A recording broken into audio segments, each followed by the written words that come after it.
Some people are in great pain when they are dying, and medication can help this, but also the center of the body can help it too. The 3 robes of a Buddhist monk can totally transform an ordinary man into a holy one. Piece of pleasure never lasts that long. That's why people always reach out for happiness. We talk about world peace, but there's continuously war.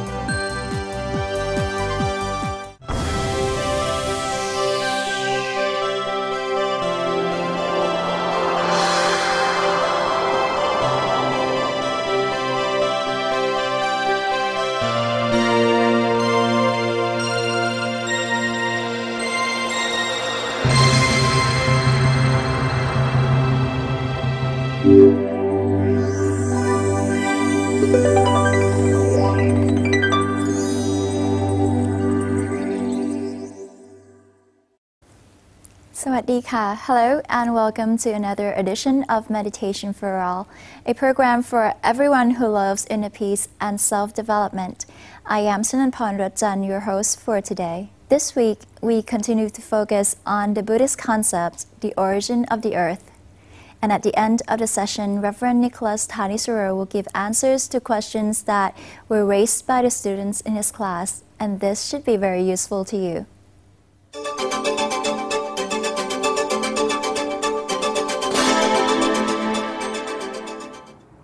Just before we look at the realms themselves, I'd like to say something about the actual process of dying, how we can prepare ourselves for this.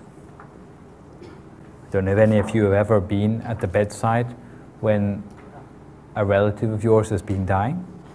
You ever had that experience? Well, maybe it's your good luck or bad luck, I don't know. But if you're a monk, it's something which you're very often asked to do. Many people, if they see a monk at the last moment of their life, it can inspire them to think of only the good deeds which they've done, even though they may be in pain, even though they may be dying. But if they see a monk coming to visit them, often they will be able to think of the good things which they've been doing during their lives. So even the sight of you may help to inspire them to keep their mind on a track of good things, instead of their mind dwelling on things which may not be so good, which they've done during their life. But just as a monk can inspire people, also you can do a lot to help a person who is dying to keep their mind on wholesome things. Of course, some people don't die on a deathbed, okay? Some people die in accidents, for example. Well, we can try not to be reckless. We can hope that we don't have the karma of having a curtailed life. But of course we may have, but we try not to be reckless anyway. Okay? And the way which we try not to be reckless is to be ready for death at any moment. Even though we're in the car or something driving, but if we have our mind at the center of the body, even though we may have an accident and die, but we are ready for that. The idea of being mindful of death is that we're ready at any moment. Don't know if you've heard the teaching which the Lord Buddha gave to Ananda when he asked Ananda, how often do you practice the awareness of death? And Ananda said, well, I think of it sometimes. And eventually the Buddha concluded that this is not enough, but you should have awareness of the impermanence of your own life with every in-breath and out-breath. So this awareness of death should be with us the whole time, not as something morbid, but something that we don't lose touch with reality. And so that we are always prepared that if today is our last, if this moment be our last, then it will not be something which is it's going to come to us unprepared for. Okay. Some people say they like to die in their sleep. Think that's a good idea? Painless. Think it's a good idea? Easy way out. Well, what happens if you happen to be asleep when you're dying? If you got dreaming, yeah, hopefully dreaming about something good anyway. Well, you don't have awareness when you're asleep, right? So if you happen to be asleep when you die, then it's a gamble as to what your state of mind might be. So therefore, it's better to confront death with full awareness, not in your sleep. So if a person is drugged up to the eyeballs by a doctor who thinks that they're helping the person to avoid pain, then in fact this is not good for the patient, because it means that they lose control of themselves at the last moments of their life. So sometimes if you are taking care of a loved one, it's better to talk to the doctor to give them only sufficient medication that they are in control of themselves, but not so much that they are almost in a coma at the time they die. And falling asleep when you're dying, then this is the same sort of principle.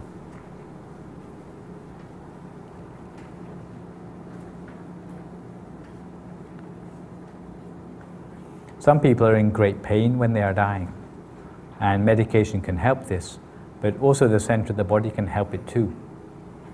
There's one story about a monk who taught a patient dying of cancer to meditate by keeping their mind at the center of the body. And it turned out that they were able to do that very well indeed. Why? Because every moment their mind slipped away from the center of the body, all the pain started to come back again. So even the slightest fraction of a hairbreadth away from the center of the body, and immediately they could feel that their mind was not in place. So in the last few days of their life, they got to meditate very well indeed, because they were meditating not only in spite of the pain, but the pain was helping them to find the center of their body. Because only when it was in place could they escape from this pain. And this lady said that although she could not avert her own death by meditation, but the last few days of her life were the happiest days of her life, because she managed to touch upon extreme happiness as a result of her meditation. She had very good attainment by the time she passed away, to the surprise of all the doctors and nurses in the hospital, because her mind was firmly fixed to the center of her body, meditating the whole of the time. So if you can be the person to lead one of the patients who are in pain to use meditation to help themselves, this is a very big merit for you as well as for that person who gets to learn the meditation. But of course, to learn meditation in advance of your illness is much better, because you already have that familiarity with the meditation. Most people don't do very well if they are beginners in meditation on their deathbed, okay? So it's better to practice in advance. Some people, instead of thinking about their own welfare when they're dying, are thinking about stupid things like, did they turn the gas off at their house? How are their children doing? Who's going to pay for the next holiday? Things which really they should let go of at the time when they are dying. Many relatives make the mistake of trying to distract the person from the fact they're dying by telling them all sorts of gossip and maybe things which even irritate them as they are dying. Really, this is not appropriate at all. If you are in a place to give advice in such a situation, you should advise those people to keep the subjects of the conversation, especially in the presence of the person who's ill or dying, to things which are of a spiritual nature. Because only in that way can the person come back to themselves and face the fact that they are dying, instead of just distracting themselves with basically nonsense.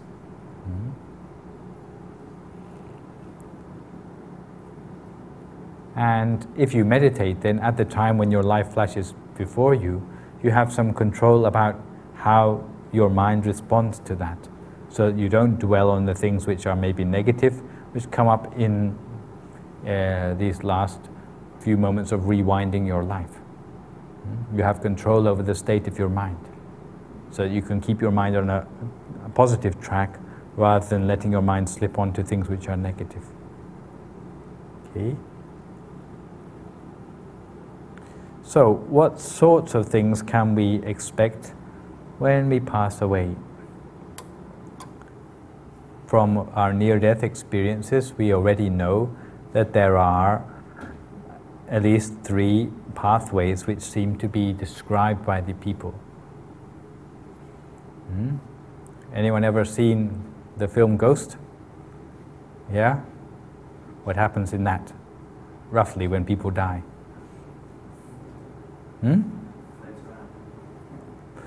Well, the ones who go well go somewhere nice. They have like brightness and heavenly hosts come and take them away.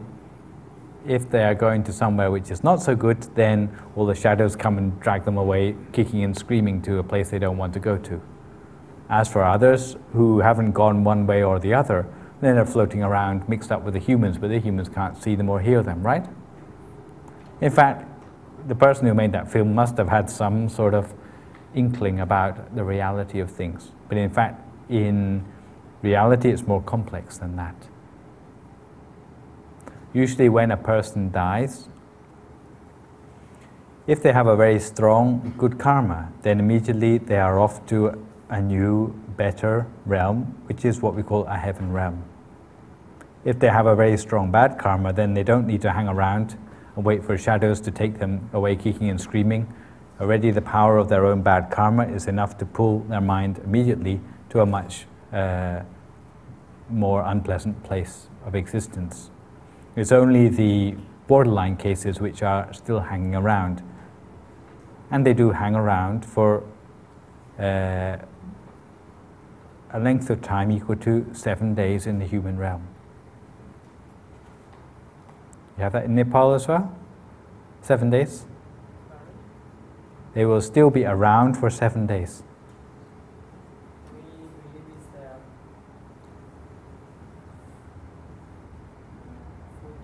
14 days. 43 days. Maybe they have more administration in Nepal. In Thailand it's 7 days, okay? But we don't have this in the scriptures. This is traditional, okay? And it said that they give you 7 days to think of something good you've done. Give you this chance, 7 days.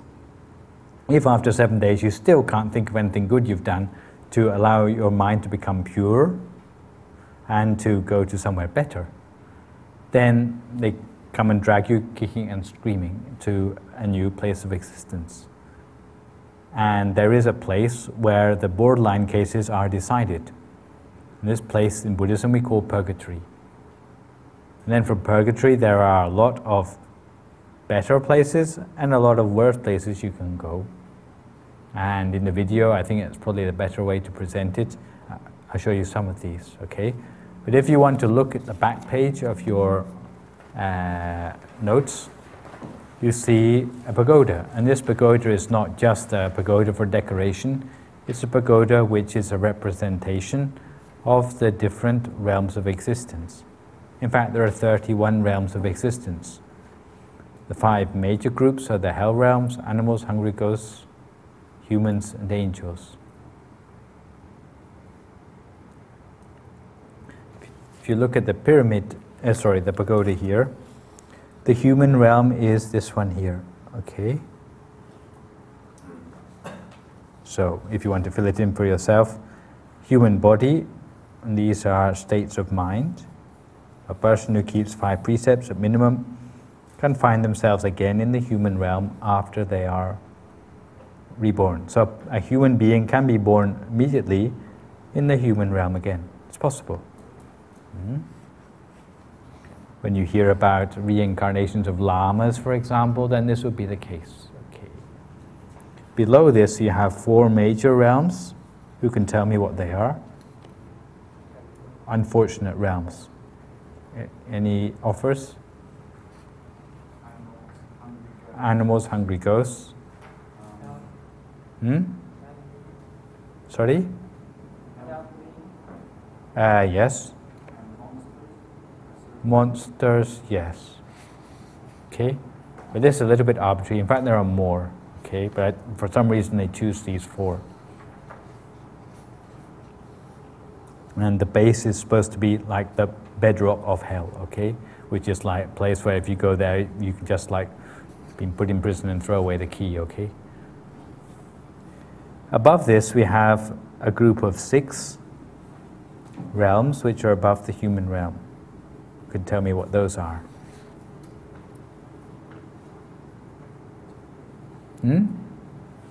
Yeah. Heaven realms. Heaven realms like heaven as in places where angels live. Above that, we have another total of 16 realms. Who can tell me what those are equivalent to? Brahma realms, we call them. Or, if you want to be exact, form Brahma realms. So realms of gods. Above that, there's another 4. These are the formless Brahma realms. And the circle on the very top, really, it is broken free of this whole system, is Nirvana itself. It's not a heaven, it's outside the system completely. So don't go thinking it's just a continuation of the formless Brahma realms, okay? It's like breaking free of the system completely. So fill in the stars for yourself, okay? But I think your understanding is probably already enough to fill that in by yourself. Last but not least, I just want to say a few words. How come rebirth is not recognized in Christianity? Any ideas? Yeah, exactly. The Bible of our present age is only about let's say about 20% of the whole thing.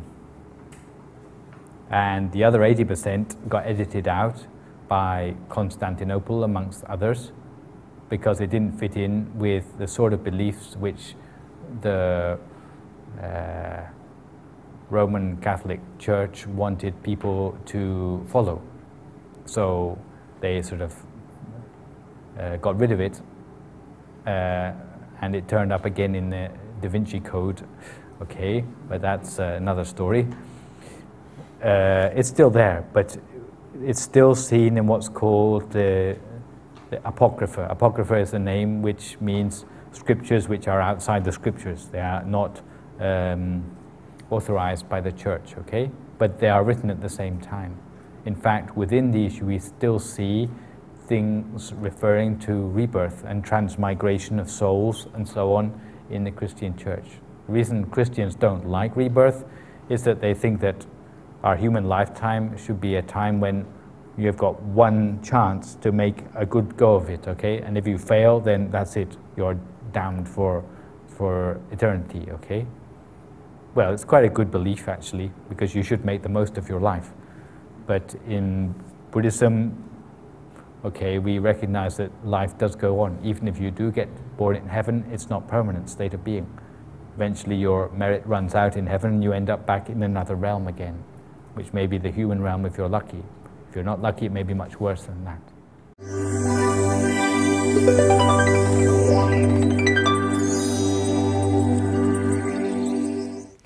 Next on our program is Buddhist culture.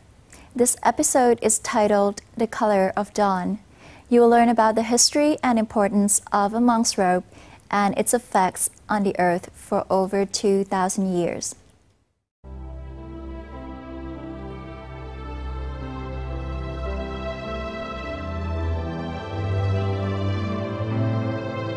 Life is like a dewdrop falling from the beak of a waterfowl, merging into an ever-flowing stream. May this dewdrop reflect the moonlight, or shine briefly as a tiny star, its light giving hope for life in the darkness.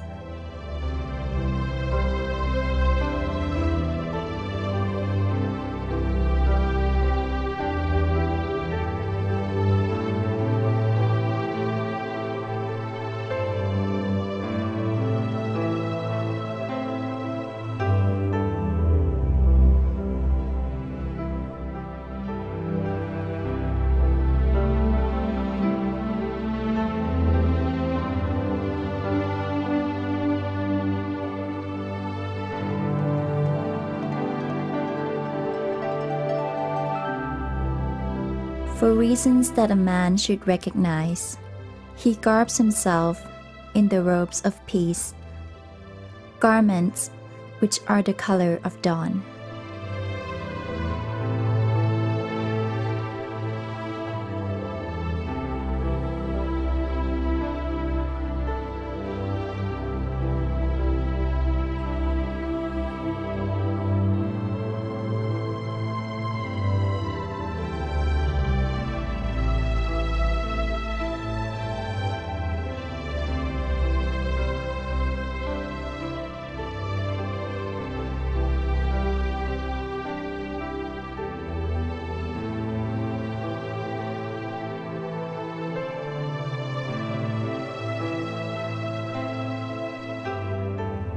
The three robes of a Buddhist monk can totally transform an ordinary man into a holy one.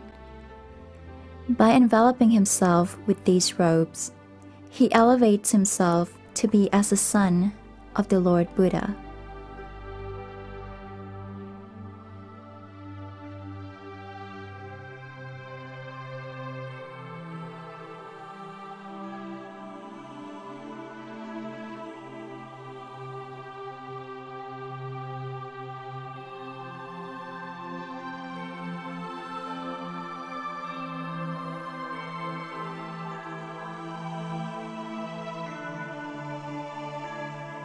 It looks quite easy, but the ordination ceremony is challenging, especially for one who promises to remain a monk for life.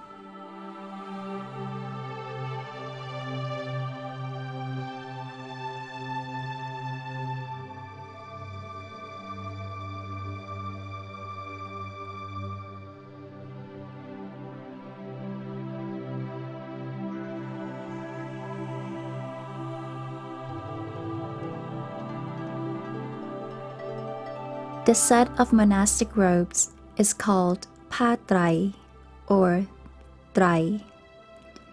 It consists of 3 pieces of various sizes, each with a different duty. In ancient times, it was tailor-made to fit its owner.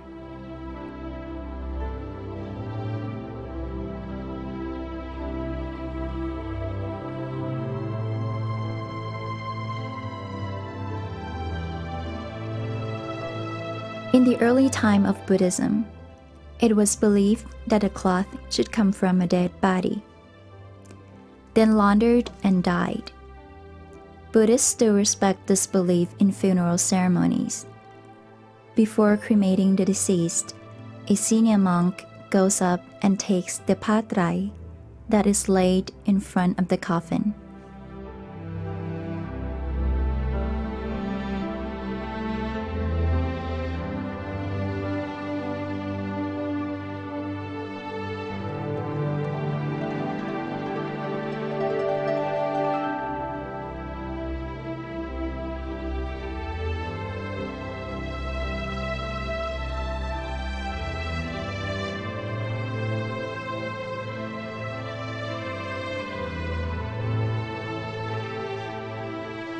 Sometimes the robes are made from the finest cotton. It is said that the best quality cotton will give a cool and comfortable feeling during the hot season, while providing the warmth during the winter's chill.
In ancient India, the town of Kasi was known for producing the best cotton to make monastic robes.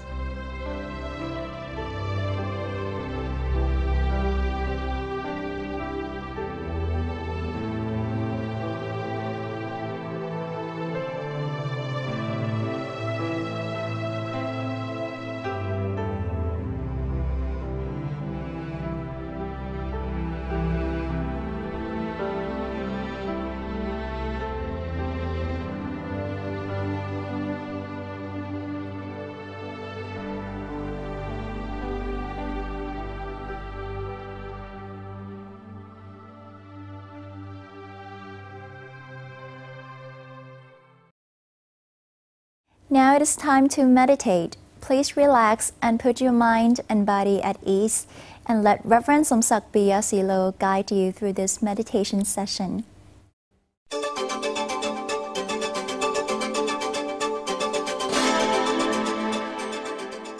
Welcome to the atmosphere of peace, the moment of meditation. Life is too short and we cannot get all we expected for in our life. Each piece of pleasure never lasts that long. That's why people always reach out for happiness here and there all the time. But true happiness and peace start from inside. And of course, meditation is the key and the password to unlock the happiness that has been blocked from blossoming from inside. And here we go. Meditation will help us reveal the happiness inside. Now, if you are ready, we just close the eyes so softly.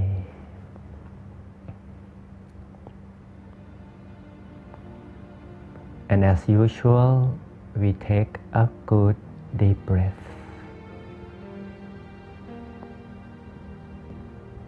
On the in-breath, we bring in the freshness to nurture the inside. And on the out-breath, we release all the tensions, all the discomforts from inside out.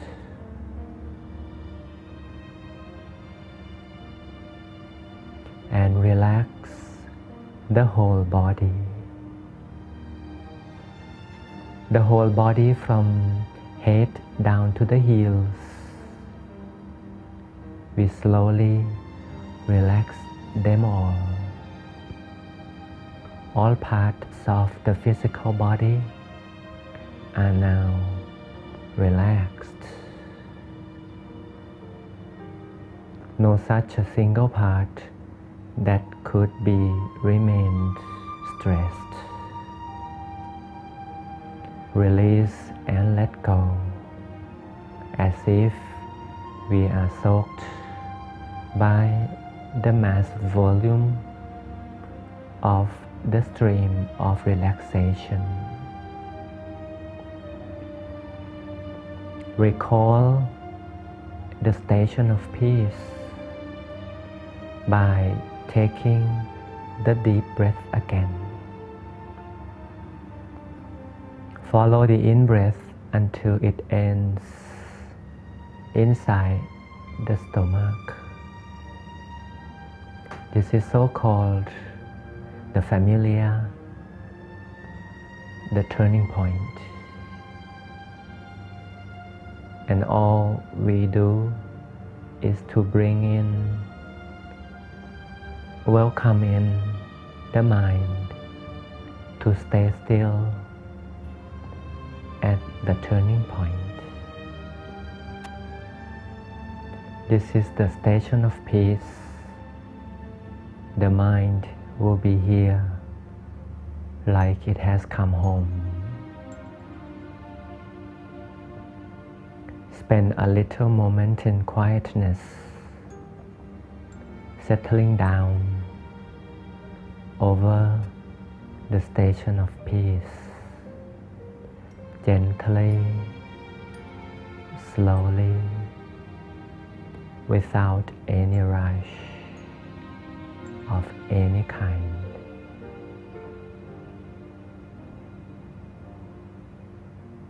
Remain tranquil and still all the time, all the way, always.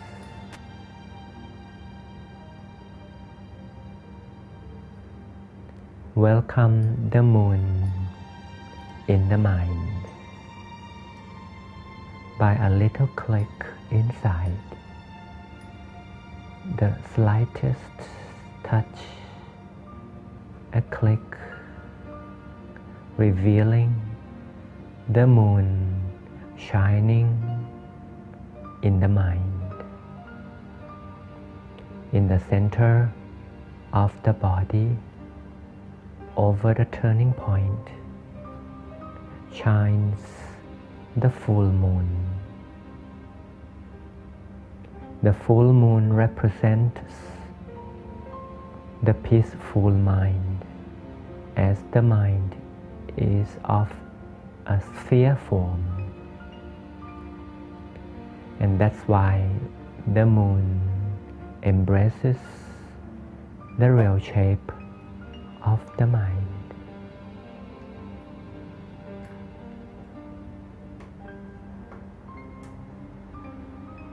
Enjoy the glow of the full moon for a while.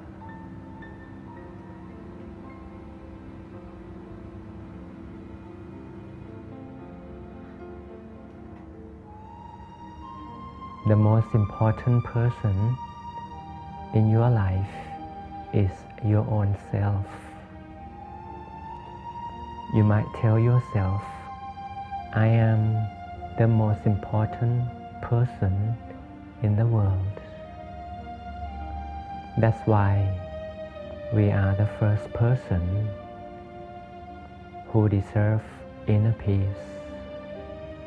We meditate over the center of the body because we are the first one in the world to receive inner light.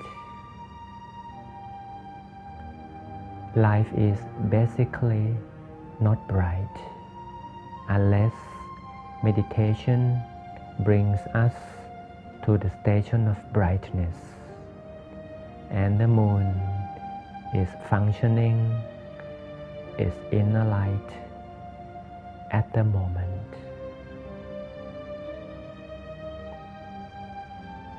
Allow the mind to stay amid the brightness of the bright moon again and again. Enjoy soft light. Enjoy bright light of such shining moon in the center of the body.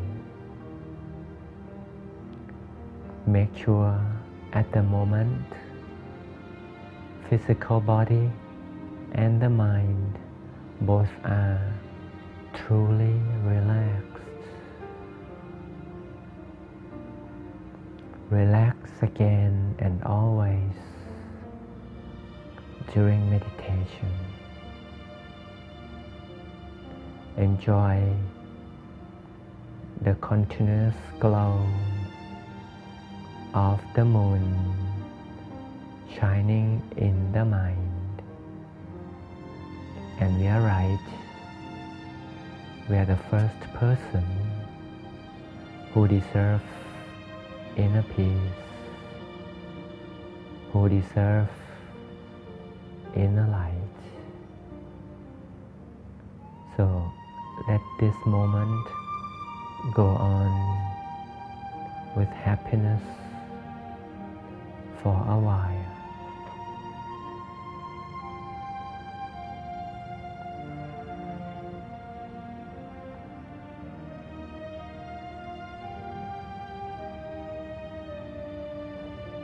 In order to gain more sustainable peace and happiness, we have the technique which we have to start from inside. As I told you earlier, normally is each piece of pleasure never lasts that long. But that rule doesn't apply with the inside. The world inside is a kingdom of light. It always shines all the time. If we come to visit the kingdom of light in the center of the body often, the bright light inside will reflect to the outer appearance. That's why if you meditate often, if your internal brightens often, such brightness would overcome your external appearances until you reflect the inner light to cover the outside. You always become the body of bright light yourself. Now we have learned, we have discovered inner light for many times. Let the brightness from inside overcome all the darkness of the outside world. Now that we are reflecting inner light to brighten the outside, meditation is the only key that connects the internal and the external world of being. Now enjoy bright light in this quietness for a little more time. Once we are ready, we can count down from 3 to 0. Take a good deep breath again. It's shining inside, and slowly open up. So life is not in darkness anymore. By meditation, we learn how to gain inner light and get the color. And the color of life from now on is the color of light. The color of brightness is now our color of life. Until we meet again for a better meditation practice, hope you enjoy inner light, the color of life. Sawadee.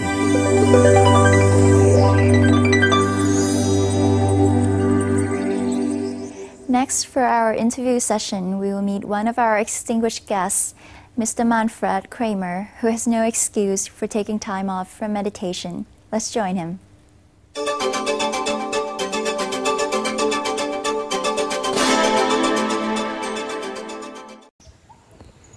Sawasdee Krap.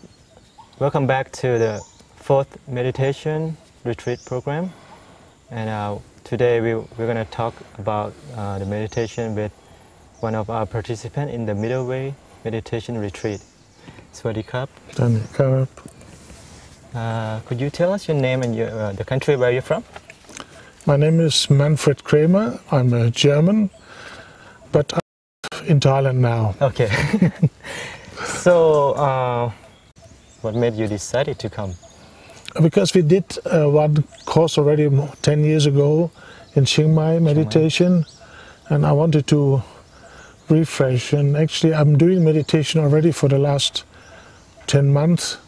So I want to get more on the, how can I say, theoretical side and learn more to be successful. Yes. And did you get to learn more about it? Yes, definitely. Yeah. What did you learn out of this program? No, also especially on the technique. Technique? Definitely, you have to explain properly before. I just, from the translations I made for the Meditation for All program, learn and then start by myself. But I Yes. think it's better to learn the technique professionally. So you think meditation just is universal? Anyone can? You agree with that? Anyone can do it? Yes, I think anybody can do it. Don't have to be a Buddhist, but it's interesting to learn also the background of meditation, where it comes from, Yes. and I think it's the right way to spread it to more and more people, because in the society, people nowadays have a lot of problems. And how long have you been practicing meditation? Over 10 months now. Over 10 months. And have you ever come to like the atmosphere around the things like this? You know. Not really. I must say some light sometimes, but not really the what you expect to see when you come to the real point. Perhaps I was doing the wrong way, not the real technique. Yes. And I think it takes time. I was told that it can take time. And about the meditation, what's the most impression experience that you have about meditation here? Either in a class or outside. I think this is a very, how can I say, the program is very well done for people who haven't started yet. So I think, and I think also for those who did already, but maybe not really having the correct Yes. background. So I think it's doing the right way. Hopefully people also continue, because I think the secret of succeeding in meditation is also continuation, do it every day, not once in a while and then forgetting Yes. 1 month and then start again. I think you will not succeed. And do you think it's going to help you in the daily life? I think you are cooling down. I can be a type like get, how can I say, excited very quickly, but also very forget about it. But I think you will get cooler, calmer to meditation. Are you like what's your personality? Are you like, Oh, very gentle, but I can get very excited and for very something, fast. but also forget about it immediately again. But I think this meditation is make you calmer in total. So, Yes. and I think this is what a lot of people are looking for. That I'm not having stress anymore, like to the job, because I'm in early retirement, so I can take it very easy. But when you're in the jobs nowadays, it's a lot of stress. right? Not just work, it is the kind of thing that comes that, Unexpected. yeah, and then the pressure from the companies. Not Right. that, I think, and that's the main reason why people need something like that. And talking about the world peace, how do you think that meditation can help create it? Oh, this is concept of world peace? very difficult.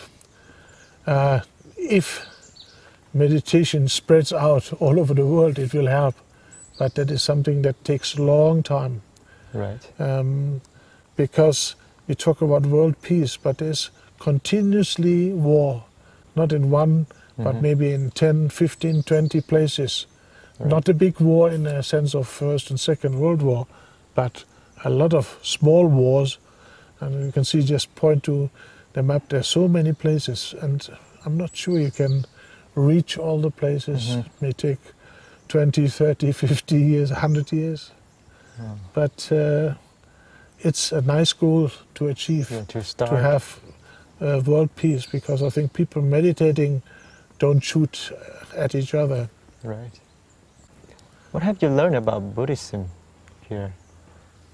Well, of course, this is part of the program, and I listened because I know the temple, Dhammakai. So you want to know a little bit more. So I learned about Luang Pu, learned about the Kunyai, because they are very important for the temple. So it's nice to know some background and the way they started it and where they come from, and because I also know the Wat Pak Nam. So there's a connection. So I think it's quite How interesting. did you get to know about Wat Phak Nam? I must say I made a, how can I say, it was a course for foreigners also. There was a monk who studied in the US, and he explained also a simple way about Buddhism. At Wat Phak Nam? Yes. So it's How many long years ago ago. was it? Oh, over 10 years ago. Over 10 years. It was very, very interesting. Did they teach the same thing here? No, it's completely different. It's really? kind of, I remember just like how you have to treat your wife, how you treat, what Buddha said, how to treat your servants, and such thing. And then I was very surprised when Lord Buddha obviously had said that for your wife, you should buy jewelry. So I said, yes, exactly what the women want. So Lord Buddha even said that they must like it very much.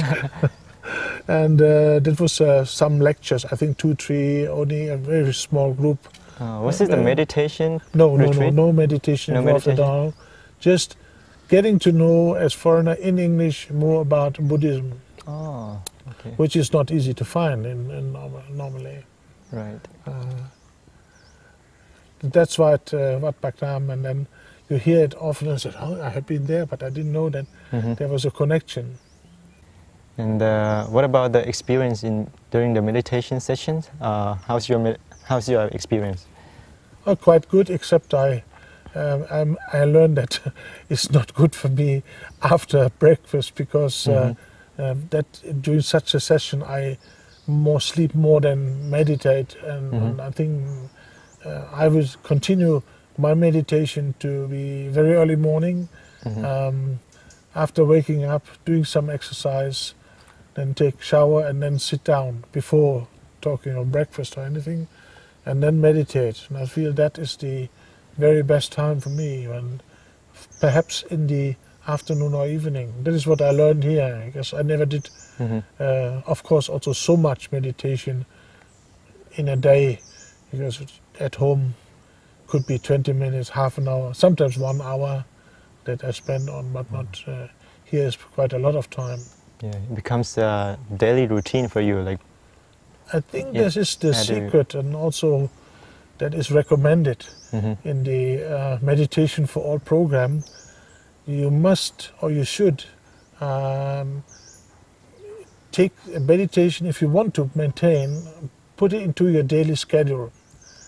Otherwise, it's very easy to find the excuse, today I'm very busy, today I have a headache, today we have in the office something, sorry, no time.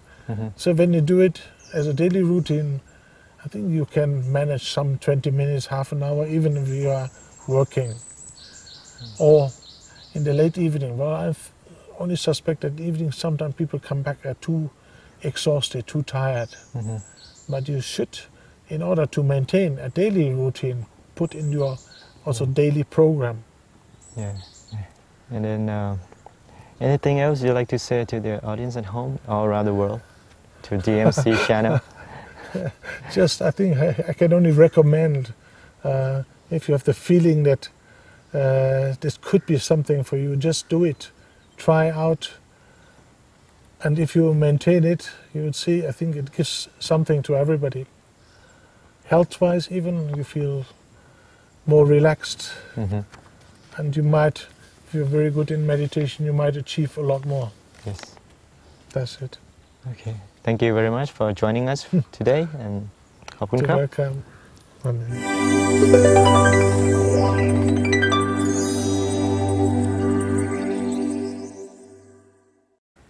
สวัสดีครับ Welcome back to the fourth, the Middle Way Meditation Retreat Program.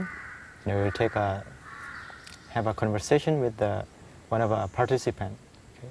สวัสดีครับ สวัสดีครับ Okay, could you tell us your name and the country where you're from? Yeah, my name is Volkert Mastnak, Yes.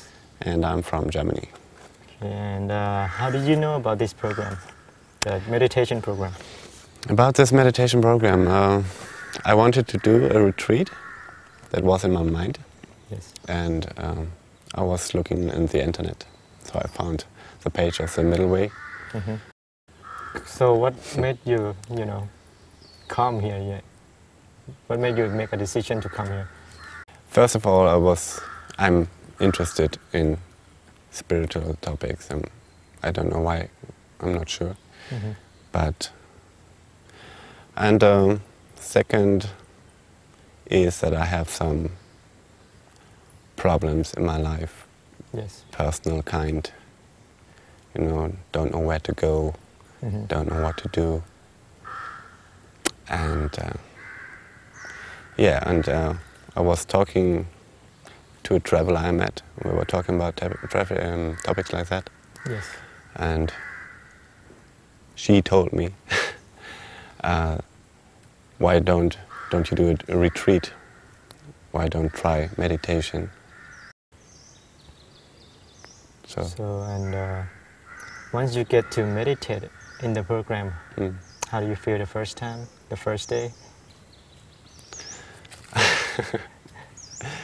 Well, it's a little bit, I was very tired when I came here, so I couldn't quite concentrate. But, you know, I really had very, very fast the feeling that, yeah, that's the right thing for me. You know? Do you have any special experience that you want to share? Yes, the feeling that I could contact my so you call it the center of your body. Center of the body. That was very amazing. And how was it? and I felt a moment. It was a little bit, rather short moment. That was that I felt that my body was a little bit felt lighter, and that everything around me was disappeared somehow. About the world peace, you know, how do you think the meditation would help create the concept of world peace?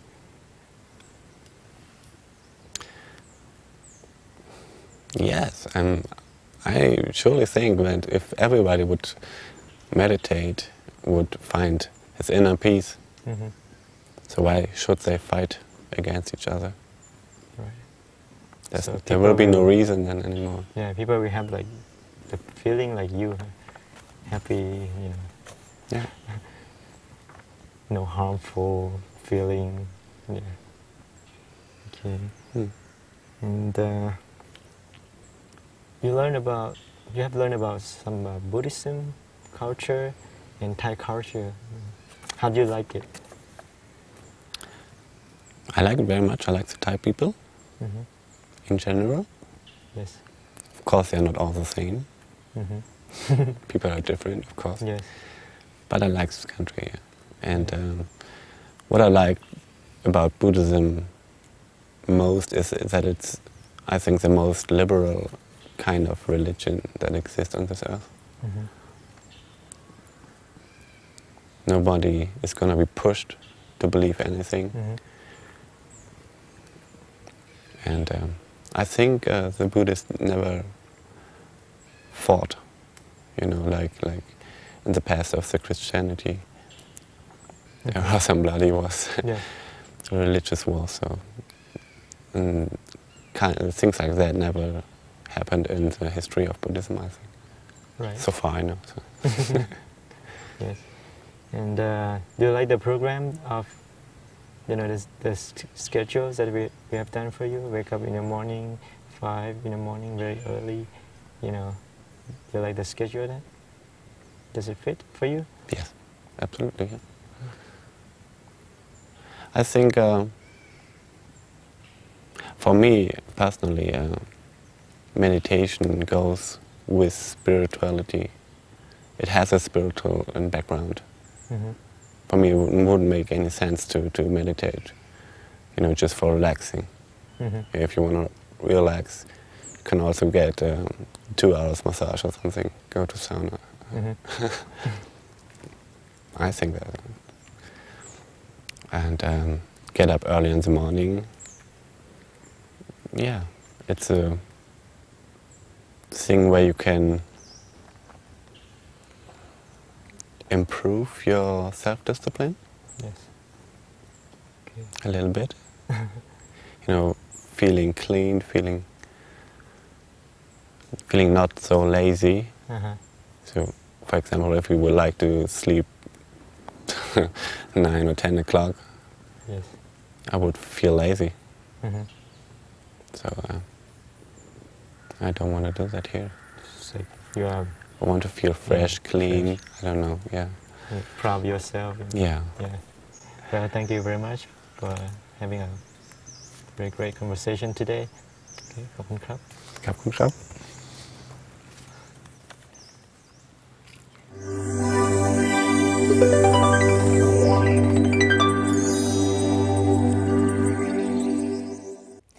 And now we have come to the end of our program. I hope you have discovered for yourself a peaceful mind. Don't forget to write your comments and suggestions or any questions you might have to our address, meditationforall@hotmail.com. I hope to see you again next week. Until then, goodbye. สวัสดีค่ะ